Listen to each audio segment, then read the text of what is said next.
عزیزوں میری طرف سے آپ سب کو مسیح یسوع میں بہت سا سلام۔ خداوند کے زندہ پاک کلام میں سے مقدس لوکا 6 باب 39 آیت۔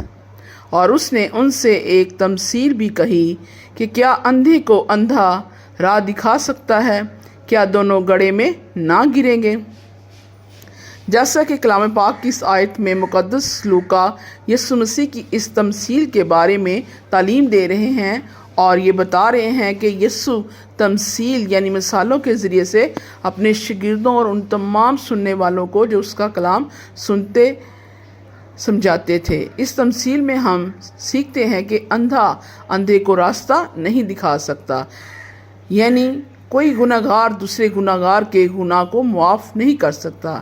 جیسے ایک نشہ باز دوسرے نشہ باز کو یہ نہیں کہہ سکتا کہ تو نشہ کرنا بری عادت ہے اور اس نشے کو چھوڑ دے کیونکہ یہ بری لت میں تو مبتلا ہے، کیونکہ وہ خود جو ہے نشے کی عادت میں مبتلا ہے۔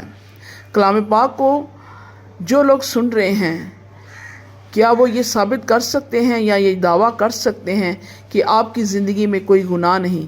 یہاں تک کوئی بھی انسان اپنے لیے یہ نہیں کہہ سکتا کہ میں پاک باز ہوں اور میری زندگی میں کوئی گناہ نہیں۔ خدا کا زندہ پاک کلام فرماتا ہے کہ سب نے گناہ کیا اور سب خدا کے جلال سے محروم ہیں۔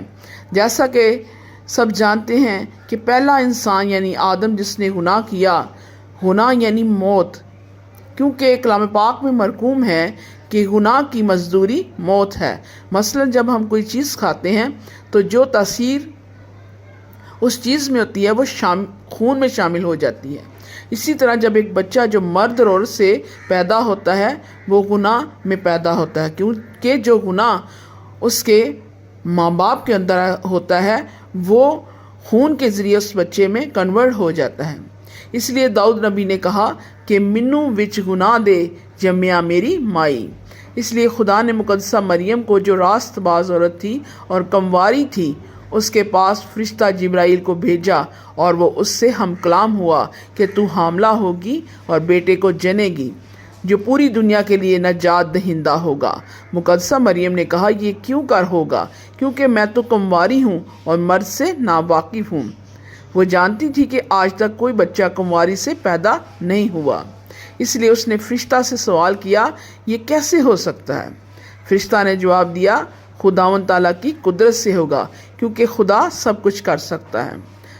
روح القدس تجھ پر سایہ ڈالے گا، اس سبب سے وہ خدا تعالیٰ کا بیٹا ہوگا۔ یسوع مسیح نے کہا کہ کون ہے جو مجھ میں گناہ ثابت کر سکے؟ کلام پاک کو غور سے سنیے، اس لیے کہ یسوع نے لوکا رسول کی معرفت فرمایا کہ اندھا اندھے کو راہ نہیں دکھا سکتا، یعنی جس کے اندر گناہ ہے وہ دوسرے کے گناہ کو معاف نہیں کر سکتا۔ خدا باپ نے اپنے بیٹے کو اس لیے یہی دنیا میں بھیجا کہ وہ گناہ گاروں کے لیے اپنی جان کا فدیہ دے، کہ اپنے خون کے وسیلے سے انسان کو ان کے گناہوں سے رہائی بخشی، کیونکہ اس کے خون میں گناہ نہیں تھا، کیونکہ وہ پاک روح کے وسیلے سے پیدا ہوا اور وہ اسی لیے خدا ان کا بیٹا کہلایا اور انہیں گناہ یعنی ہمیشہ کی موت سے نکال کر ابدی زندگی کا وارث ٹھہرائے۔ کلام پاک میں مرقوم ہے کہ ابن آدم کھوئے ہوں کو ڈھونڈنے اور نجات دینے آیا ہے۔